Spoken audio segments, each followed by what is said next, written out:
안녕하세요. 건강365입니다. 여러분은 냉장고를 얼마나 믿으시나요? 상할까봐 혹은 신선할 것 같아서 우리들은 습관적으로 너무나도 자연스럽게 여러 가지 식품들을 냉장고에 넣게 됩니다. 그런데 냉장고에 보관하면 식품 본연의 맛과 효능이 떨어지는 건 물론이고 심하면 독성 물질까지 생성되는 위험한 식품들이 있다는 사실 혹시 알고 계셨나요? 살다 보면 우리 몸은 나도 모르게 점점 까다로워집니다. 예전에는 아무거나 먹어도 멀쩡했던 위장이 이제는 조금만 찬 걸 먹어도 더부룩하고 한밤중에 자다 깰 정도로 소화가 안 되곤 하죠. 뼈마디가 욱신거리거나 혈압이 오르내리는 일도 잦아지게 되고요. 음식도 제대로 보관하지 않으면 약이 아닌 오히려 독이 될 수도 있습니다. 오늘은 절대로 냉장고에 보관하면 안 되는 5가지 식품을 알아보고 이어서 냉장고에 보관하면 그 효능이 배가 되는 대표적인 식품 5가지를 알려드리겠습니다. 절대로 냉장고에 보관하면 안 되는 식품 첫 번째는 바로 양파입니다. 많은 분들이 양파를 썰고 남으면 자연스럽게 랩으로 싸서 냉장고에 넣으시죠? 하지만 이건 매우 잘못된 습관입니다. 양파는 수분 흡수가 빠른 식품이라 냉장고 속 습기를 그대로 머금고 쉽게 무르게 됩니다. 무른 양파는 눈에 보이지는 않아도 세균 번식이 매우 빠르게 진행될 수 있고 썰려진 단면에는 식중독을 유발하는 균이 자라기 쉬운 환경이 만들어지게 됩니다. 특히 혈압 조절이나 콜레스테롤 문제를 개선하기 위해 양파를 챙겨 드시는 분들이 점점 많아지고 있습니다. 하지만 제대로 보관되지 않은 양파는 오히려 위장에 부담을 주고 장이 예민한 분들에겐 복통을 일으킬 수 있습니다. 어르신들처럼 면역력이 낮아지고 장 기능이 떨어지는 시기엔 사소한 세균도 큰 탈을 불러올 수가 있게 되죠.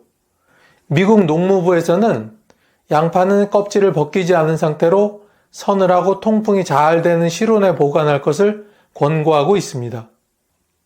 두 번째는 빵입니다. 먹다 남은 빵을 습관적으로 냉장고에 넣는 분 정말 많으시죠? 그런데 빵이 냉장고에 들어가는 순간 수분이 빠르게 빠져나가면서 조직이 딱딱해지고 빵 본연의 풍미가 사라져버립니다.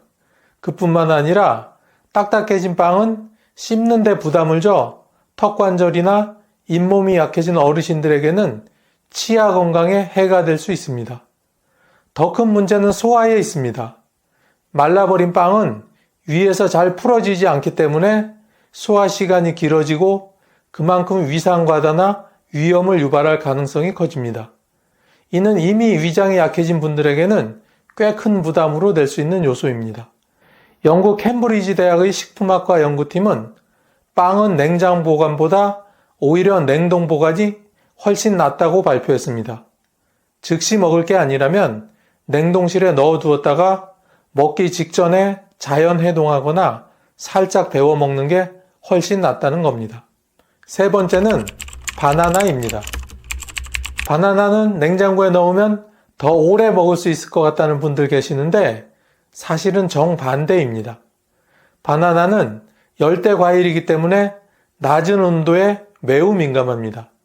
냉장고에 넣는 순간 껍질은 검게 변하고 과육은 물러지며 특유의 단맛이 사라지게 됩니다.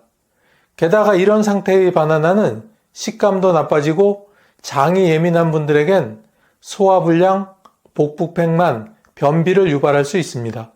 특히 노년층에서 자주 겪는 위장 운동 저하와 겹치게 되면 단순한 바나나 한 개가 하루 종일 속을 불편하게 만들 수 있습니다. 한 대학 연구에 따르면 바나나는 13에서 15도 정도의 실온에서 보관할 때 영양소가 가장 안정적으로 유지되며 효소 활동도 활발해 건강에 더 좋다고 합니다. 네 번째는 토마토입니다. 많은 분들이 토마토를 냉장고에 넣어 보관하시지만 실은 이로 인해 토마토가 가진 가장 중요한 영양소 중 하나인 라이코펜의 활성도가 오히려 떨어질 수 있습니다. 토마토는 냉장 보관 시 세포 구조가 깨지면서 수분이 빠지고 풍미와 단맛이 사라지며 식감도 물컹하게 변합니다.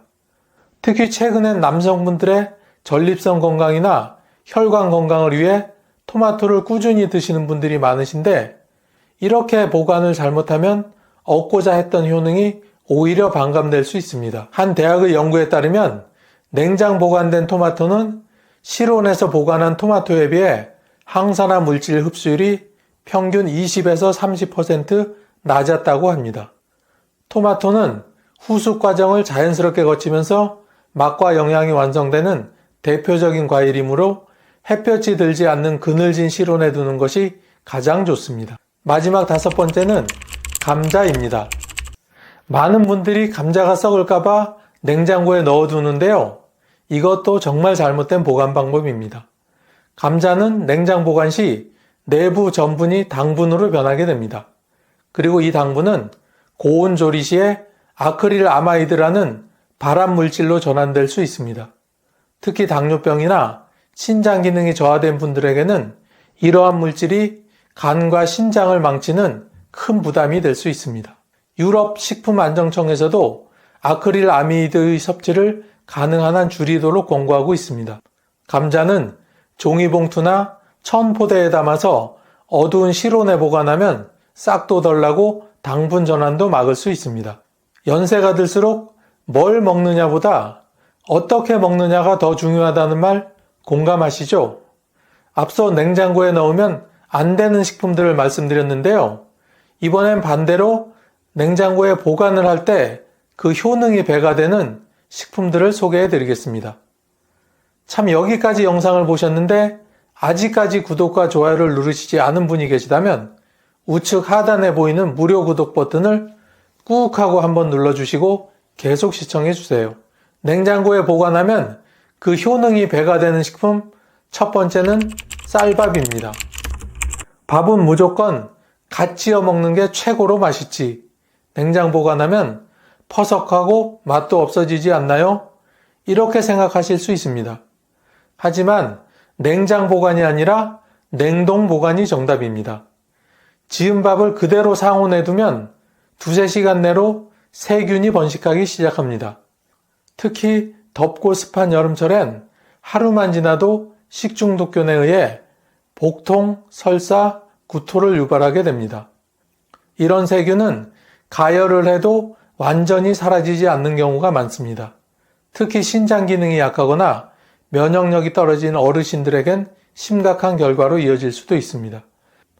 그래서 갓 지은 밥은 식힌 후 한 공기씩 랩에 싸서 냉동 보관한 뒤 먹을 때 꺼내어 전자레인지로 바로 데워 드시는 게 가장 안전합니다. 냉동된 밥은 수분이 날아가지 않아 식감도 살아있고 영양소도 잘 보존됩니다. 두 번째는 잎채소류입니다. 상추, 깻잎, 청경채, 배추 같은 녹색 채소들이죠. 이런 채소들 특히 심혈관 건강에 좋다고 하여 어르신들이 매일 챙겨 드시는데 실온에서 방치하면 이 좋은 채소들이 하루아침에 시들고 비타민C나 엽산이 빠르게 파괴됩니다. 비타민C는 혈관을 유연하게 해주고 면역력을 높여주며 엽산은 뇌기능 유지와 빈혈 예방에 중요한 역할을 합니다. 냉장고에서 보관하면 이런 영양소들의 손실 속도를 크게 줄일 수 있습니다. 냉장 보관 시에는 반드시 신문지나 키친타월로 감싸 수분을 흡수해주고 밀폐 용기에 보관하면 더 오래 싱싱하게 유지됩니다. 하버드 보건대학 연구에서도 신선한 채소를 냉장 보관한 그룹이 실온에 둔 그룹보다 심혈관 질환 위험이 20% 이상 낮았다는 결과도 있습니다. 채소가 약처럼 효능을 내려면 신선함이 생명입니다. 세 번째는 두부입니다. 두부는 저지방 고단백 식품으로 노년기 단백질 섭취에 매우 유용한 식품입니다. 특히 심장질환이나 고지혈증이 있는 분들에겐 동물성 단백질보다 훨씬 안전한 선택입니다. 하지만 두부는 수분이 많고 상하기 쉬운 특성이 있어 실온 보관은 절대 금물입니다. 여름엔 반나절만 지나도 두부에서 냄새가 나기 시작하고 눈에 보이지 않는 세균이 엄청나게 번식합니다. 위가 약하거나 만성 위염이 있는 분들에게는 이 상한 두부 한 조각이 하루 종일 속을 뒤틀리게 만들 수 있습니다. 두부는 반드시 찬물에 담가 밀폐 용기에 넣고 매일 물을 갈아주며 냉장 보관해야 합니다. 네 번째는 달걀입니다. 흔히들 예전엔 그냥 방에 두고 먹어도 멀쩡했지라고 말씀들 하시는데요. 네, 맞습니다. 하지만 요즘은 달걀의 껍질에 미세한 균이 묻어있을 확률이 훨씬 높고 실온에서 두면 그 세균이 달걀 내부로 침투할 수 있습니다. 대표적인 균이 바로 살모넬라입니다. 살모넬라균은 젊은 사람들은 배탈 정도지만 노령층에게는 탈수와 전해질 불균형, 심할 땐 폐혈증까지 유발할 수 있어 아주 위험합니다. 미국 질병통제센터도 달걀은 반드시 냉장 보관하고 껍질이 깨졌다면 즉시 폐기하라고 권장하고 있습니다. 냉장고에 보관할 때는 가능하면 안쪽 선반에 넣어 온도 변화 없이 보관하는 것이 좋습니다. 다섯 번째는 견과류입니다. 건강에 좋은 오메가3, 불포화 지방산, 식이섬유가 풍부한 아몬드, 호두, 캐슈넛 등은 심혈관 질환 예방, 치매 예방, 혈압 조절에 탁월한 효능이 있어 노령층에게는 필수 식품입니다. 하지만 지방 함량이 높은 견과류는 공기, 열, 습기에 매우 약합니다. 실온에 그냥 두면 산패가 빨라지고 독성이 있는 물질로 변할 수가 있죠. 이 지방은 나쁜 콜레스테롤을 높이고 심장 건강을 해치는 원인이 되기도 합니다. 특히 심혈관 질환이 있거나 고지혈증을 앓고 계신 분들에겐 치명적일 수 있습니다. 하버드대 식품영양학과 연구에 따르면 냉장 보관된 견과류는 산패 속도가 현저히 낮고 항산화 효과도 유지된다고 밝혔습니다. 밀폐 용기에 넣어 냉장고 깊숙이 보관하고 가능하면 어두운 용기를 사용하는 게 가장 좋습니다. 견과류는 그냥 보관해도 좋을 것 같지만 실은 잘못 보관하면 약이 아니라 독이 된다는 사실 꼭 기억하세요. 안녕하세요. 건강365입니다. 어르신들 요즘 건강관리가 참 쉽지 않으시죠? 특히 혈당 수치 때문에 고민이 많으실 겁니다. 나는 단 것도 잘 안 먹고 밥도 적당히 먹는데 왜 아침 혈당이 이렇게 높지? 당뇨약도 빠짐없이 챙겨 먹는데 왜 혈당이 쉽게 내려가지 않는 걸까? 이런 생각 한 번쯤 해보셨을 겁니다. 그런데 말입니다. 오늘 소개드릴 이것을 꾸준히 매일 한 스푼씩만 드시면 혈당에 관한 걱정은 저 멀리 날려보낼 수 있다는 사실 혹시 알고 계셨나요? 사실 혈당이란 게 단순히 밥을 많이 먹어서 혹은 단 걸 좋아해서 오르는 것만은 아닙니다. 젊었을 때는 아무리 단 걸 많이 먹어도 혈당이 쉽게 조절됐지만 나이가 들면서 몸이 예전 같지 않다 보니 혈당 조절 기능도 약해지는 것입니다. 이전에는 밥 한 공기 먹고도 혈당이 금방 정상으로 돌아왔는데 이제는 같은 양을 먹어도 혈당이 높게 유지되는 이유 도대체 무엇일까요? 정상인의 공복 혈당은 70에서 100입니다. 100이 넘어가면 당뇨 전 단계로 볼 수 있는데요. 아침에 혈당을 재보면 흔히 130이나 140을 훌쩍 넘기는 경우도 많습니다. 어제 저녁은 가볍게 먹었는데 왜 혈당이 높을까? 밤새 아무것도 먹지 않았는데 도대체 내 몸이 왜 이러는 걸까? 이렇게 생각하며 한숨부터 나오신 적 있으실 겁니다. 그런데 어르신들, 이게 꼭 음식 때문만은 아닙니다. 공복 혈당이 높은 이유는 크게 세 가지가 있습니다. 첫 번째 원인은 인슐린 저항성이 높아졌기 때문입니다. 혹시 오래된 열쇠를 돌려보신 적이 있으신가요? 처음에는 부드럽게 돌아가던 열쇠가 시간이 지나면서 헛돌거나 빡빡해지는 경우가 많습니다. 우리 몸의 혈당을 조절하는 인슐린이라는 호르몬도 마찬가지입니다. 젊었을 때는 인슐린이 세포의 문을 열어 혈당을 낮춰주는 역할을 잘 했는데 나이가 들면 세포가 인슐린의 말을 잘 듣지 않게 됩니다. 쉽게 말해 문이 고장나서 열쇠를 돌려도 잘 열리지 않는 것과 같은 원리입니다. 이렇게 세포가 인슐린의 말을 잘 듣지 않게 되는 현상을 인슐린 저항성이라고 합니다. 결국 혈당이 세포 안으로 들어가지 못하고 혈액 속에 쌓이면서 공복 혈당이 높아지는 것입니다. 어르신들의 공복 혈당이 높은 이유는 밤새 밥을 먹어서가 아니라 인슐린이 제 역할을 못하기 때문이라는 사실 이제 이해가 되시죠? 두 번째 원인은 간에서 밤새 당을 과도하게 방출하기 때문입니다. 혹시 수도꼭지를 다 잠갔는데도 물이 계속 쫄쫄 새어나오는 경우 보신 적 있으신가요? 우리 몸의 간도 이와 비슷한 경우가 생기곤 합니다.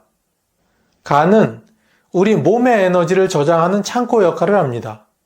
우리가 밤에 아무것도 먹지 않아도 간이 스스로 당을 혈액으로 내보내면서 에너지를 공급합니다. 그런데 당뇨가 있거나 혈당이 높은 사람들은 간이 필요 이상으로 당을 방출하는 경우가 많습니다. 결국 아무것도 먹지 않았는데도 아침 혈당이 높은 이유는 우리 몸이 밤새 당을 너무 많이 내보냈기 때문입니다. 이런 경우엔 단순히 식단 조절만으로 혈당을 낮추기가 어렵습니다. 간이 당을 과도하게 방출하는 것을 조절해 줄 수 있는 음식이 필요하게 됩니다. 세 번째 원인, 밤늦게 먹은 음식이 혈당에 영향을 미칠 수 있습니다. 저녁을 가볍게 먹었는데도 아침 혈당이 높은 이유가 뭐죠? 이렇게 궁금해 하시는 분들 많으신데요. 혹시 늦은 저녁에 빵, 국수, 떡 같은 탄수화물을 드시진 않으셨나요? 탄수화물은 몸속에서 포도당으로 변해서 간에 저장이 되는데 이 저장된 당이 밤새 혈액으로 빠져나오면서 공복 혈당을 높일 수 있습니다. 특히 밤늦게 과일을 드시는 경우도 공복 혈당 상승의 원인이 될 수 있습니다. 과일에는 몸에 좋은 성분이 많지만 당이 많기 때문에 늦은 저녁 드시면 혈당이 높아질 수 있습니다.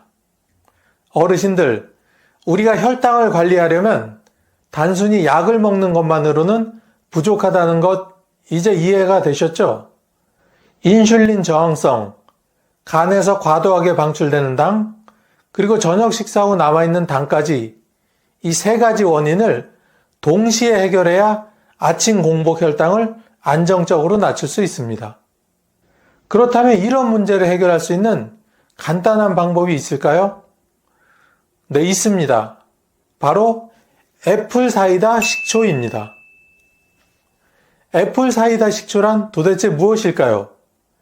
애플 사이다 식초는 사과를 발효시켜 만든 식초로 자연적인 유기산과 유익한 효소가 풍부하게 포함된 건강식품입니다. 특히 혈당 조절, 소화 개선, 체중 관리, 면역력 강화 등의 다양한 효능이 있어 건강 관리에 널리 사용됩니다. 애플 사이다 식초는 어떻게 만들까요? 애플 사이다 식초는 2단계의 자연 발효 과정을 거쳐 만들어집니다. 잘게 썬 사과를 물과 함께 두고 자연 발효를 시킵니다. 이 과정에서 사과의 당분이 효모에 의해 알코올, 즉 사과주로 변환이 됩니다. 이렇게 만들어진 사과주를 오랜 시간 그대로 두면 아세트산균이 작용하여 알코올이 식초로 변합니다. 이 과정에서 초모라는 유익한 유산균과 효소가 생성됩니다. 완성된 애플 사이다 식초는 새콤달콤하면서도 은은한 사과향이 나며 다양한 건강 효능을 제공하게 됩니다. 천연 발효 방식으로 만든 제품이 가장 효과적이며 초모가 포함된 유기농 애플 사이다 식초가 건강에 더욱 좋습니다. 애플 사이다 식초를 구매하실 때에는 다음에 몇 가지를 꼭 확인하시고 구매하셔야 제대로 효과를 보실 수 있습니다. 그럼 애플 사이다 식초가 어떻게 공복 혈당을 낮춰주는지 차근차근 설명드리겠습니다. 첫 번째 효과, 인슐린 감도를 높여 혈당을 조절하는 역할을 합니다. 어르신들 오래된 문을 열려고 할 때 뻑뻑하면서도 드르륵 하는 소리가 심한 경우가 있죠. 이럴 때는 윤활유를 살짝 뿌려주면 문이 부드럽게 열리듯이 애플 사이다 식초는 인슐린 감도를 높여 혈당이 원활하게 세포로 들어갈 수 있도록 도와줍니다. 연구에 따르면 애플 사이다 식초를 꾸준히 섭취한 사람들은 식후 혈당이 그렇지 않은 사람에 비해 34%나 낮아졌다고 합니다.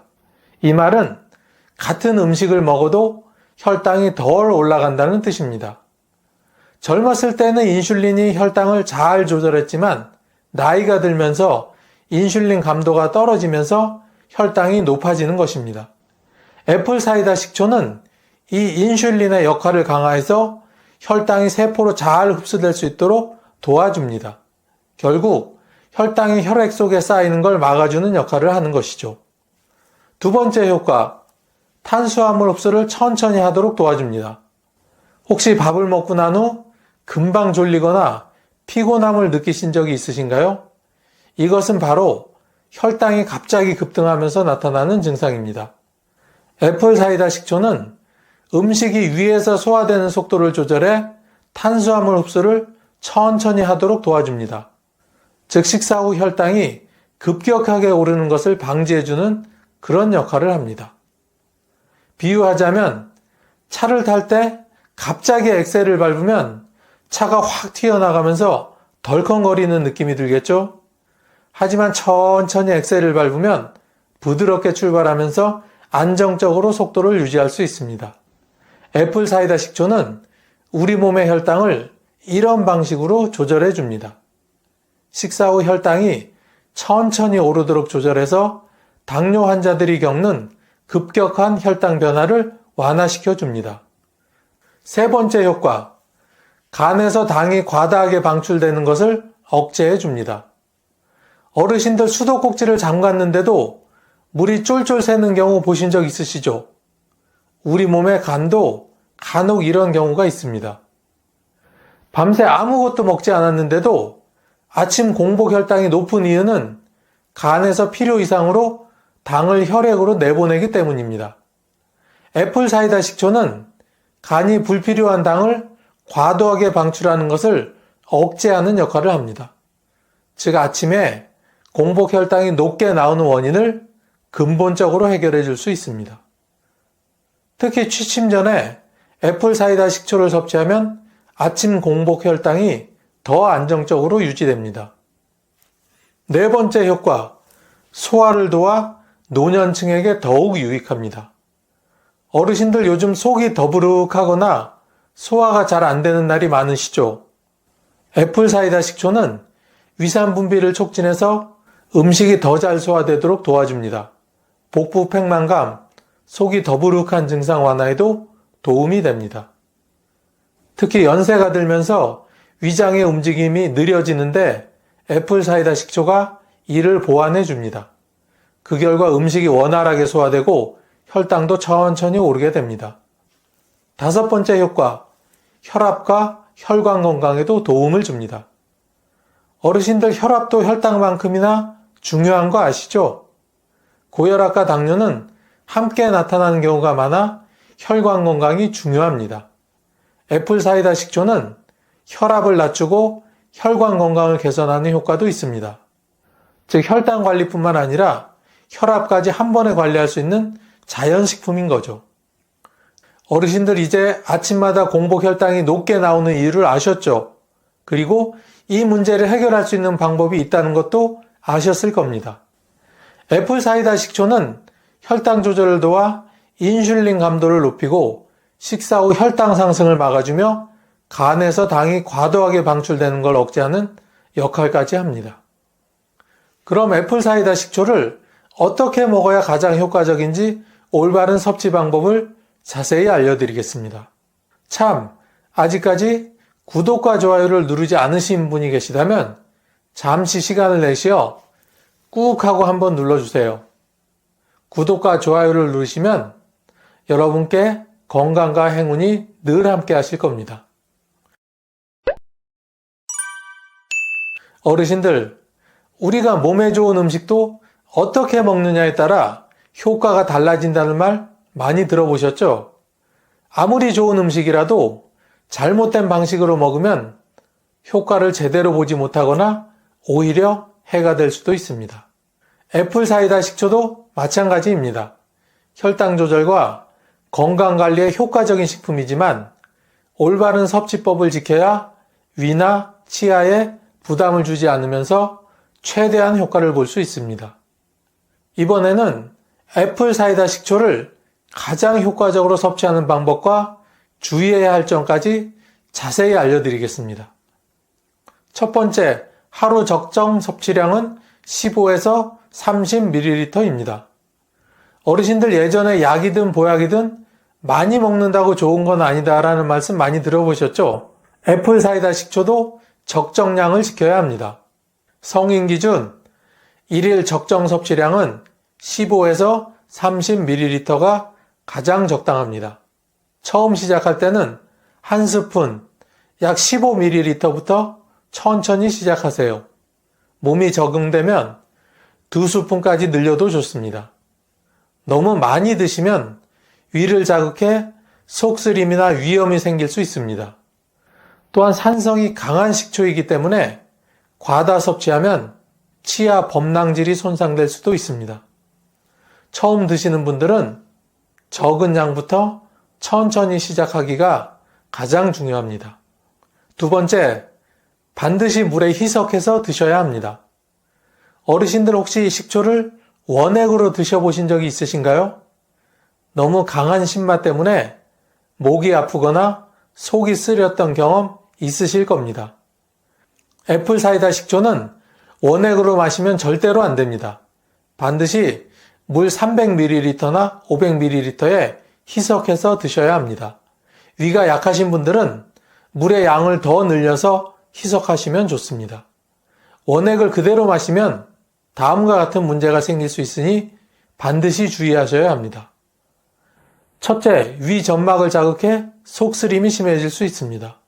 둘째, 치아의 범랑질을 손상시켜 이가 시릴 수 있습니다. 셋째, 식도가 예민하신 분들은 따끔거릴 수도 있습니다. 물을 충분히 섞어 마시면 이런 문제를 예방하면서도 건강 효과는 그대로 누릴 수 있습니다.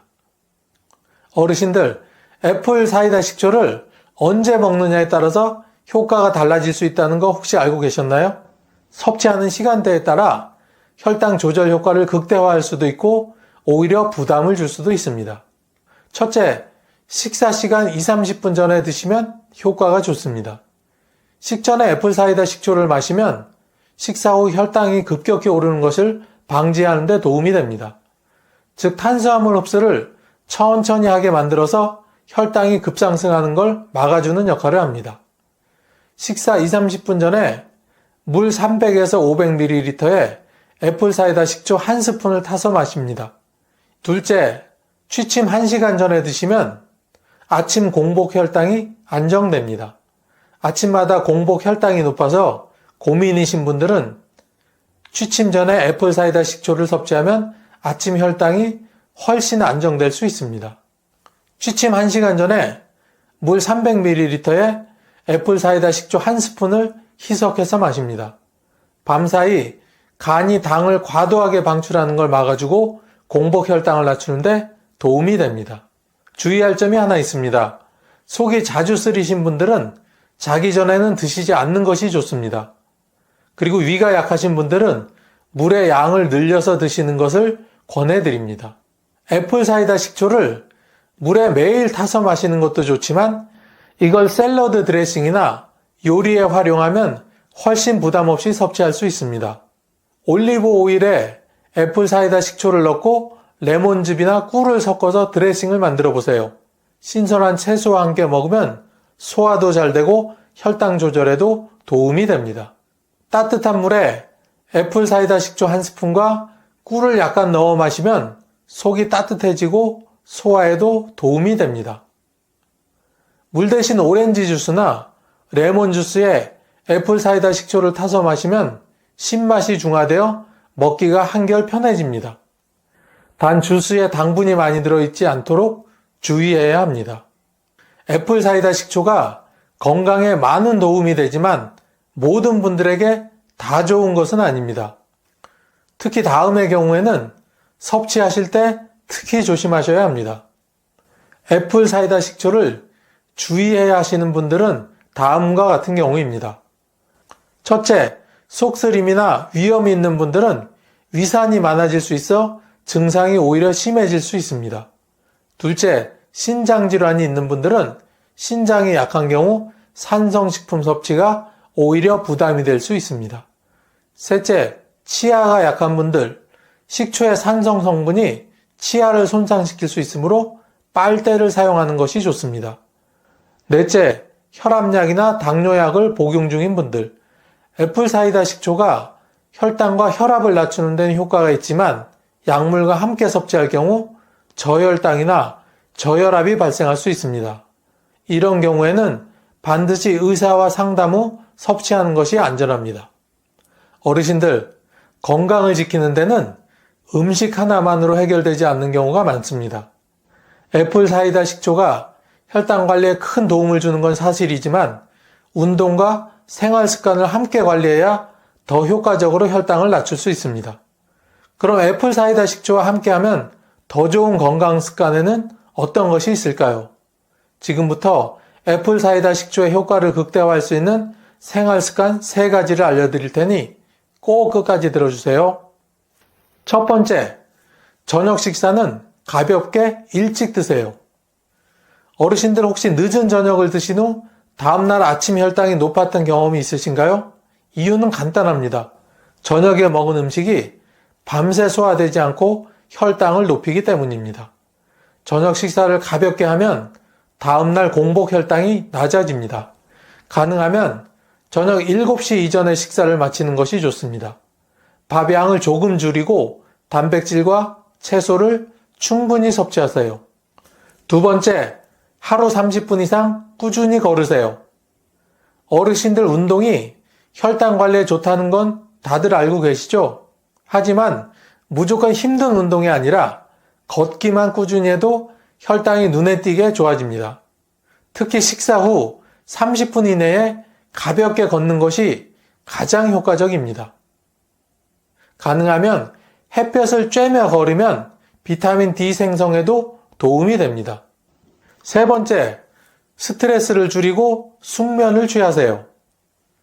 어르신들 혹시 스트레스 많이 받으면 혈당이 오르는 경험 해보신 적 있으신가요? 스트레스는 단순히 기분만 나빠지는 것이 아니라 혈당까지 높이는 원인이 됩니다.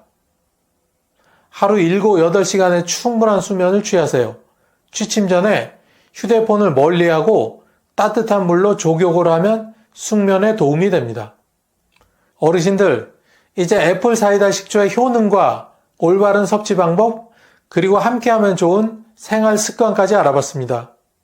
그렇다면 애플 사이다 식초를 꾸준히 섭취했을 때 실제로 몸에 어떤 변화가 생기는지 궁금하시죠?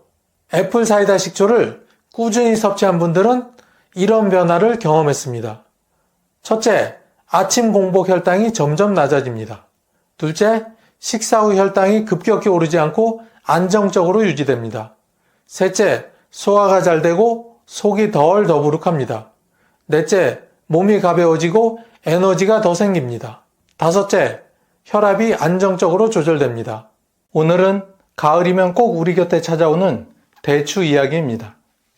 그런데 특별할 것 없어 보이는 이 대추가 사실은 노화를 막고 혈관을 깨끗이 하며 숙면에까지 도움을 준다는 사실 혹시 들어보셨나요? 대추는 예로부터 귀한 보약으로 여겨졌습니다. 대추 3알이면 죽어가던 사람도 살린다. 대추를 보고도 먹지 않으면 늙는다는 속담까지 전해 내려올 정도죠. 동의보감에서도 대추는 기운을 북돋우고 면역을 강화하며 염증을 가라앉히는 작용이 있다고 기록되어 있습니다. 하지만 이렇게 좋은 대추도 잘못된 방법으로 먹으면 오히려 혈당을 치솟게 하거나 몸에 열을 더해 위험해질 수 있습니다. 오늘 영상 끝까지 보시면 대추가 어떤 식품과 만나면 놀라운 보약이 되고 또 어떤 경우에는 반드시 피해야 할 독이 되는지 자세히 알게 되실 겁니다. 그럼 먼저 대추의 효능을 배가시켜 보약으로 만들어줄 찰떡궁합식품을 알아보겠습니다. 첫 번째는 칡즙입니다. 세월이 흐르면서 우리 몸은 쉽게 피곤해지고 얼굴에는 깊은 주름과 기미가 생기며 기억력은 흐릿해져 자주 깜빡깜빡하는 일이 잦아지게 됩니다. 이럴 때마다 나도 이제 세월 앞에 어쩔 수 없구나 하며 한숨 짓게 되는데, 이런 현상 뒤에는 활성산소라는 보이지 않는 주범이 있습니다. 활성산소란 우리가 숨쉬고 음식을 소화시켜 에너지로 만드는 과정에서 자연스럽게 생겨나는 부산물입니다.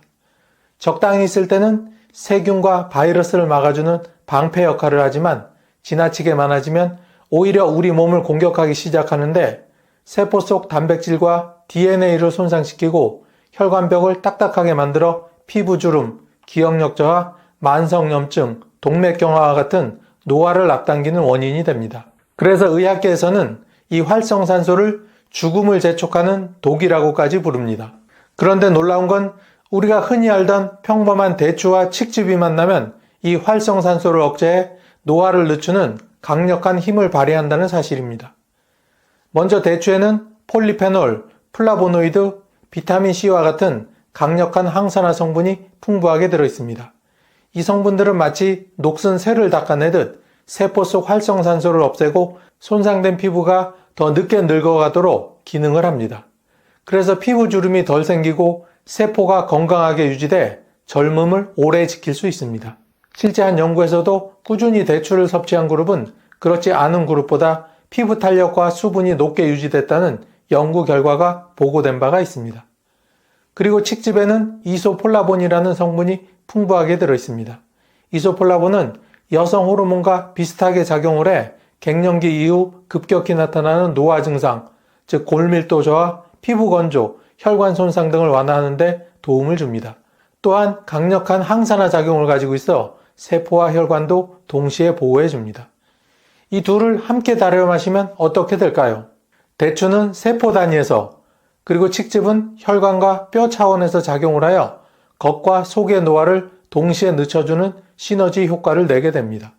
즉 피부는 매끈하고 탄력을 유지하며 혈관과 뼈는 건강하게 버텨주는 것입니다.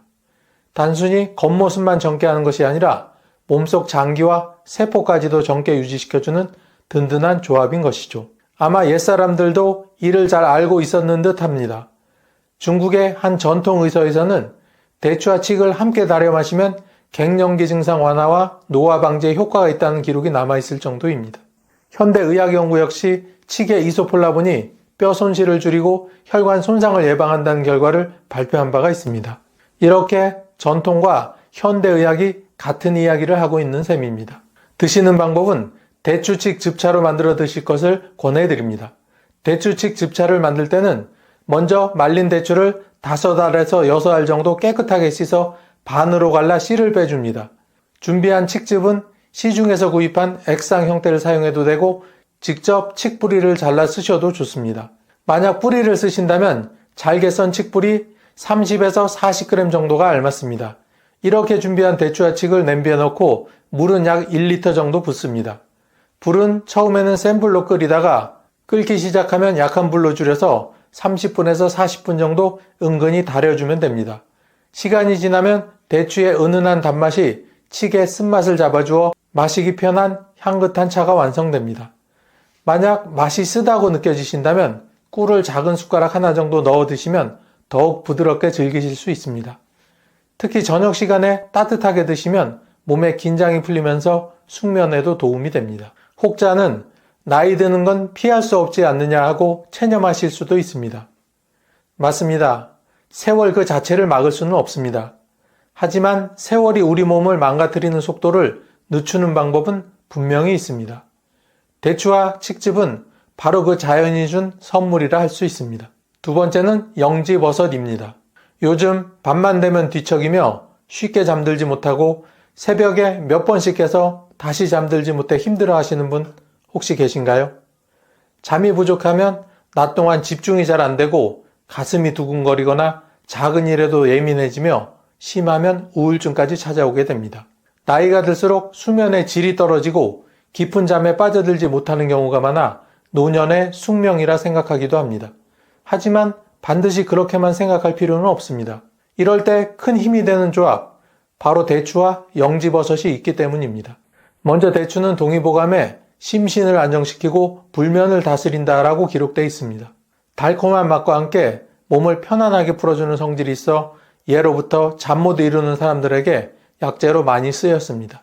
특히 대추씨, 즉 산조인은 한방에서 대표적인 불면증 치료 약재로 알려져 있습니다. 산조인 속 성분은 뇌의 흥분을 가라앉히고 신경을 진정시켜 숙면에 도움을 줍니다. 그리고 영지버섯은 예로부터 귀하게 여겨져 불로초라고도 불렸습니다. 현대 의학 연구에 따르면 영지버섯에는 트리테르페노이드, 베타글루칸 같은 성분이 풍부해 신경을 안정시키고 면역력을 강화하며 뇌파를 안정시키는 작용을 한다고 합니다. 바로 이 성분들이 신경 과민을 줄여 숙면을 유도하는 데 도움을 주는 것이죠.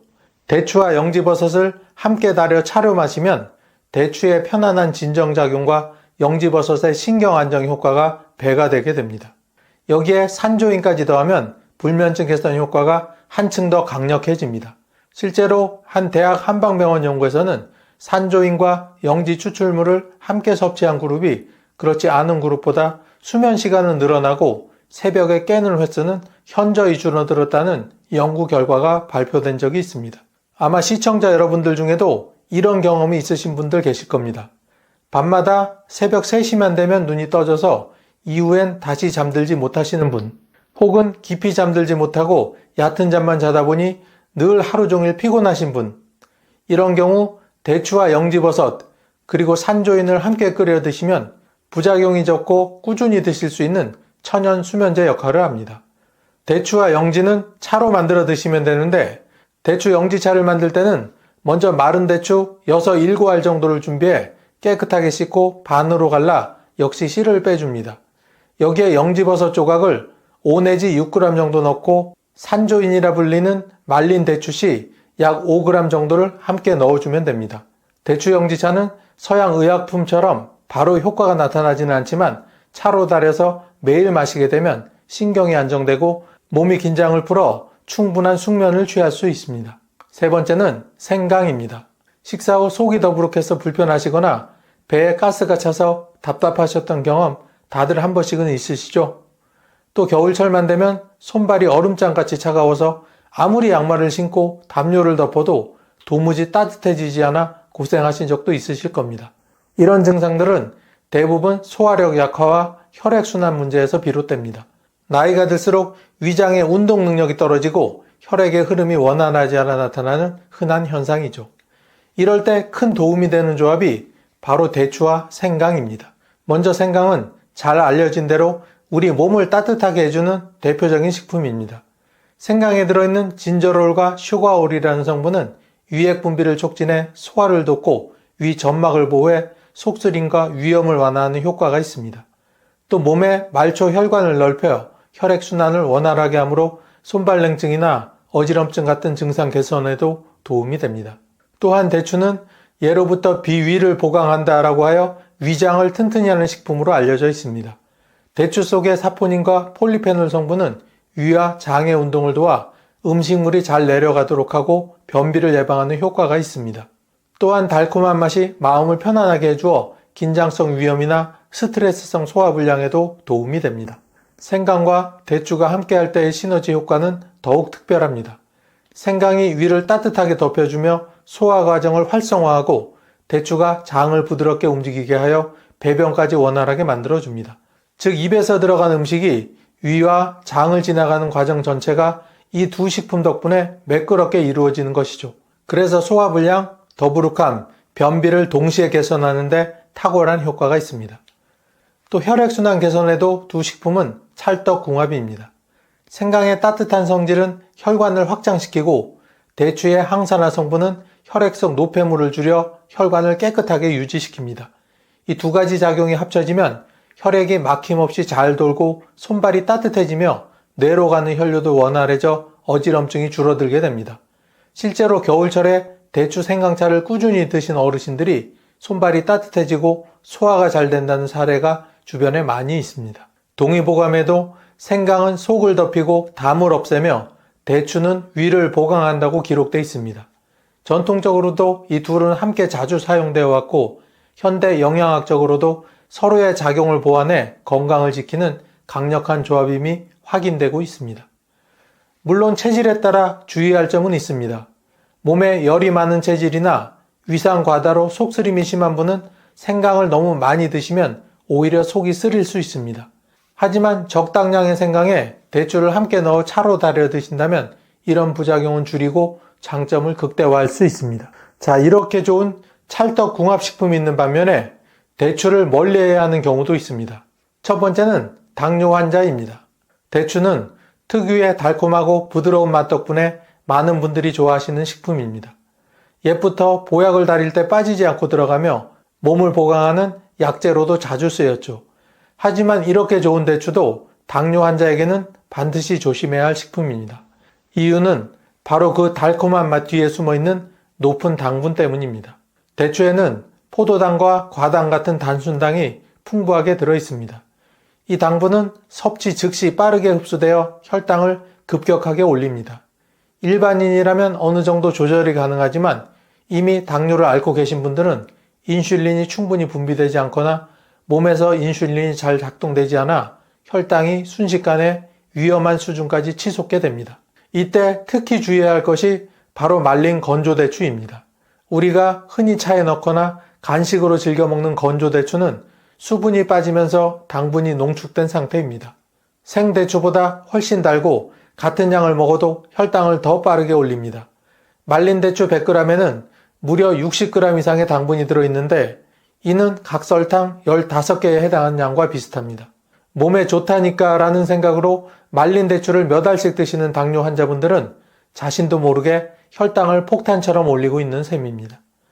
이렇게 혈당이 급격히 오르면 어떤 일이 생길까요?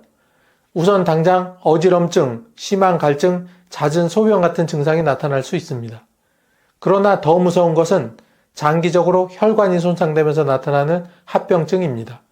높은 혈당이 오래 지속되면 눈의 미세혈관이 파괴돼 망막병증으로 시력이 떨어지고 심하면 실명으로 이어질 수도 있습니다.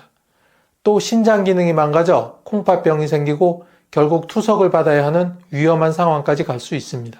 손발이 저리고 감각이 둔해지는 말초 신경병증도 흔히 생기게 되며 작은 상처가 곪아 절단에까지 이르는 경우도 있습니다. 더 나아가 고혈당 상태는 혈관 속에 기름때처럼 찌꺼기를 쌓아 심혈관 질환 위험을 높입니다. 두 번째는 열이 많고 더위를 잘 타는 체질입니다. 가끔 주변에 여름철에 대추차를 마시고 나서 오히려 가슴이 답답해지고 얼굴이 벌겋게 달아오르며 땀이 비 오듯 쏟아져 더 불편해하시는 분이 있습니다. 좋다고 해서 먹었는데 오히려 컨디션이 나빠지는 경우죠. 그 이유는 바로 체질과 관련이 있습니다. 대추는 따뜻한 성질을 가진 식품입니다. 몸이 차고 기력이 약한 분에게는 큰 도움이 되지만 몸에 열이 많은 체질, 더위를 심하게 타는 체질에게는 오히려 독이 될 수 있습니다. 실제로 이런 체질을 가진 분들이 대추를 과하게 섭취하면 몸속에 열이 더 쌓여 얼굴이 붉어지고 가슴이 두근거리며 두통이나 불면증이 심해질 수 있습니다.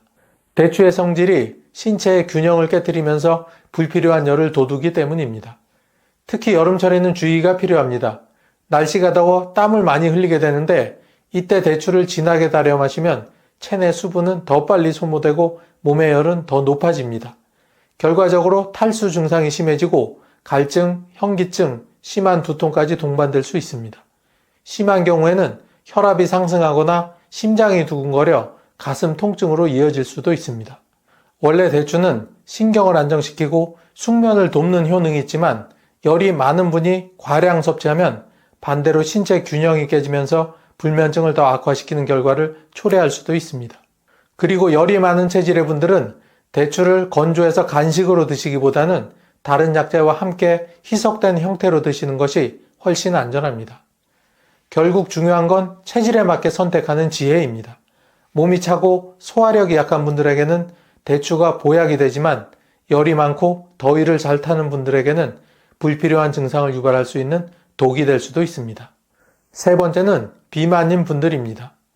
건강에 좋다고 해서 대추차를 매일 진하게 달여 마시거나 말린 대추를 간식처럼 자꾸 집어 먹다가는 어느 한순간 체중이 늘어나고 혈압까지 올라서 병원 진료를 받을 수도 있습니다.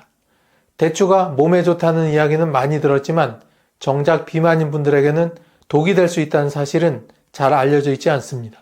먼저 대추의 영양 성분을 살펴보면 그 위험성이 명확히 드러납니다.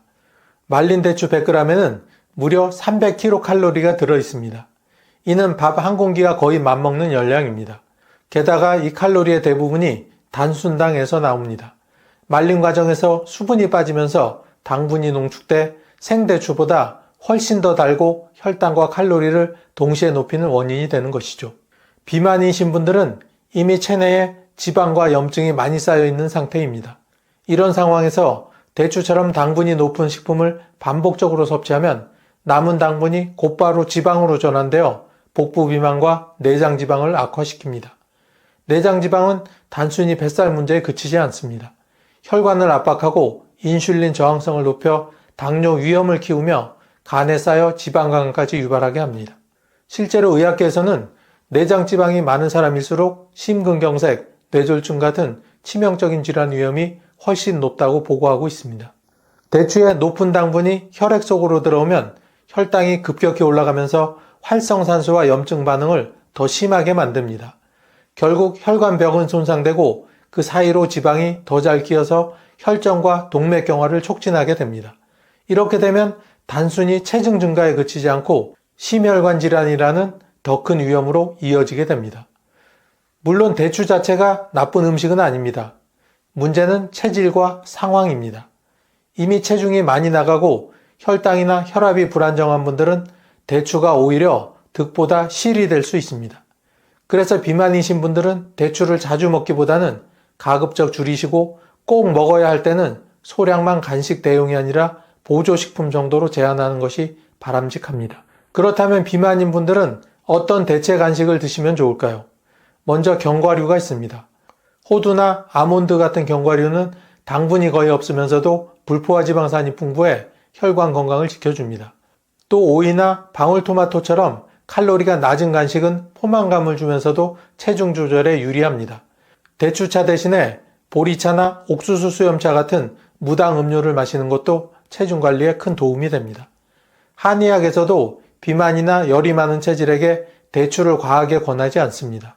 동의보감에 대추는 기운을 보완하 많이 먹으면 살이 찌고 열이 난다는 기록이 있습니다. 이는 전통적으로도 이미 비만과 대추의 관계를 경고한 셈입니다. 오늘날 우리에게도 친숙하며 어느 음식과도 잘 어울리는 대표적인 채소, 당근. 눈을 밝게 해주고 심장을 튼튼하게 해준다고 하니 저도 매일 챙겨 먹고 있는데요.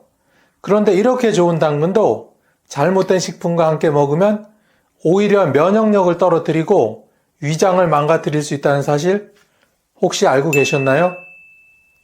오늘 영상에서는 당근의 효능과 부작용, 그리고 절대 같이 먹으면 안 되는 식품 3가지, 그리고 같이 먹으면 효과를 2배 올려주는 찰떡궁합식품 3가지를 소개해 드리겠습니다. 요즘은 글씨도 흐릿하게 보이고 무릎은 시큰시큰 아프고 젊었을 땐 멀쩡했던 몸이 왜 이렇게 말썽을 부리는 걸까? 이런 고민 요즘 들어 부쩍 많아지셨죠? 사실 그건 우리 몸이 보내는 아주 정직한 신호입니다. 예전처럼 회복이 빠르지 않고 눈이 침침하거나 관절이 뻣뻣해지는 건 자연스러운 노화의 과정입니다. 그렇지만 아주 조금만이라도 그 과정을 늦출 수 있다면 얼마나 좋을까요? 이런 고민을 해결해 줄 수 있는 식품이 바로 당근입니다. 당근의 효능 첫 번째는 바로 눈 건강입니다. 눈이 건조하고 침침해지는 건 단순한 노안의 문제가 아닙니다. 황반면성, 백내장, 야맹증 같은 시력 질환으로 이어질 수 있기 때문에 초기부터 관리가 중요합니다.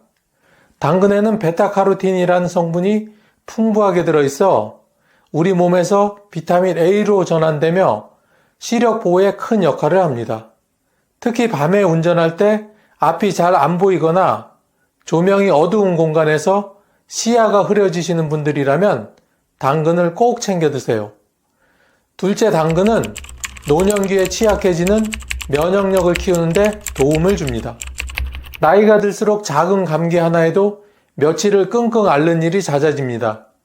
이럴 때 당근 속 각종 항산화 물질들이 세포의 손상을 막아주고 염증 반응을 줄여주며 면역력을 크게 높여줍니다. 감기뿐 아니라 각종 바이러스성 질환에도 효과가 있습니다. 셋째, 당근은 장을 깨끗이 해주는 작용을 합니다. 연세가 들면 자연스럽게 장의 운동 능력도 떨어지게 되는데요. 그래서 변비나 복부 팽만감으로 고생하시는 분들이 많습니다. 당근에 풍부한 식이섬유는 장내 유익균을 증가시키고 노폐물을 부드럽게 배출시켜 줍니다.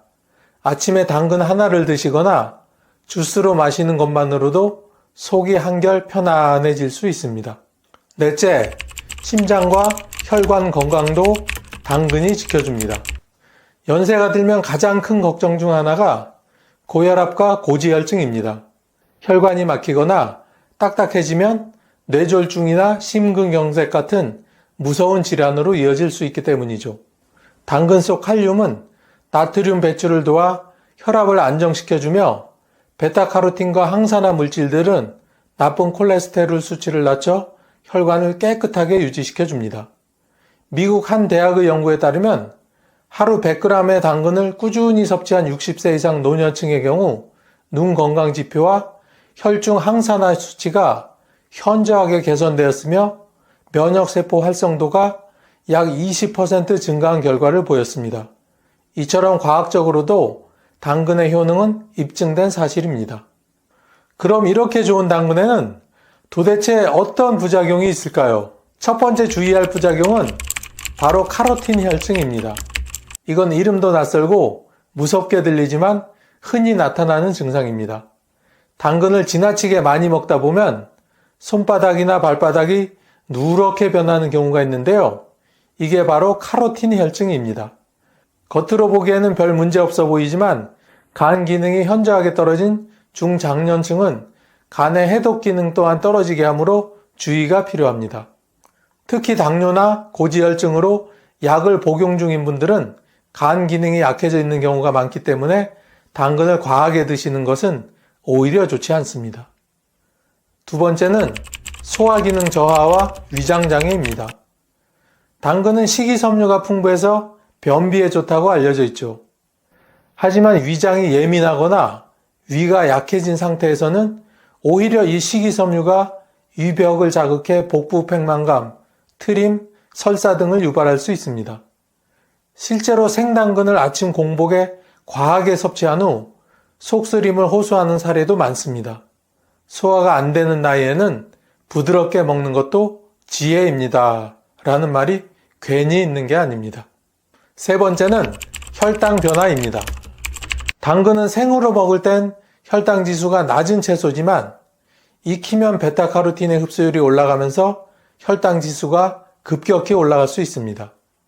당뇨를 앓고 있는 분들 또는 인슐린 저항성이 있는 분들이 익힌 당근을 많이 섭취할 경우 혈당 스파이크가 발생할 수 있습니다. 특히 밤에 드시는 분들에게는 더 위험할 수 있습니다. 저녁 시간대에 혈당이 급격히 오르면 수면 중 저혈당 쇼크가 오는 위험도 배제할 수 없기 때문입니다. 네 번째는 약물과의 상호작용입니다. 당근에는 칼륨이 꽤 많이 들어있는데요. 고혈압 약이나 이뇨제를 복용 중인 분들이 칼륨 섭취를 과하게 하면 전해질 불균형을 초래할 수 있습니다. 특히 고혈압 약 중에는 칼륨만 남겨두고 나머지를 빼주는 약을 복용하는 분들이 많기 때문에 당근을 함께 드실 경우 칼륨이 오히려 너무 많아지는 증상이 생기게 됩니다. 이 증상은 부정맥이나 심장 이상으로 이어질 수 있어 매우 조심하셔야 합니다.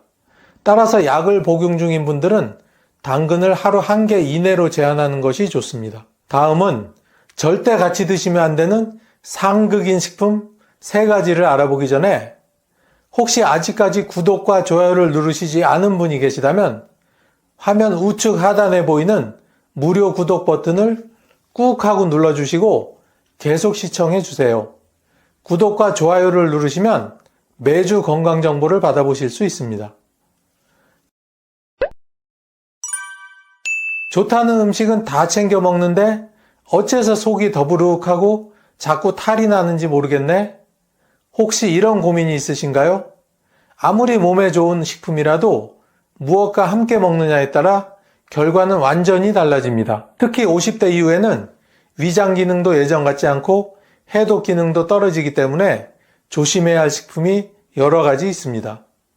첫 번째로 절대 같이 드시지 말아야 할 식품은 오이입니다. 당근과 오이는 대표적인 채소라 함께 샐러드로 많이 먹지만 사실은 그 조합이 매우 좋지 않습니다. 오이에는 아스코르비나아제라는 효소가 들어있는데요. 이 효소는 당근의 풍부한 비타민C를 파괴해버리는 성질을 가지고 있습니다.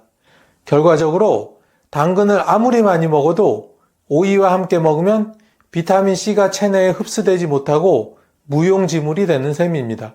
특히 비타민C는 노년기에 필수적인 항산화 물질이기 때문에 면역력 저하를 막고 피부 노화를 지연시키며 뇌세포 보호에도 중요한 역할을 합니다. 그런데 이 귀한 영양소가 오이 때문에 사라진다면 정말 안타깝겠죠?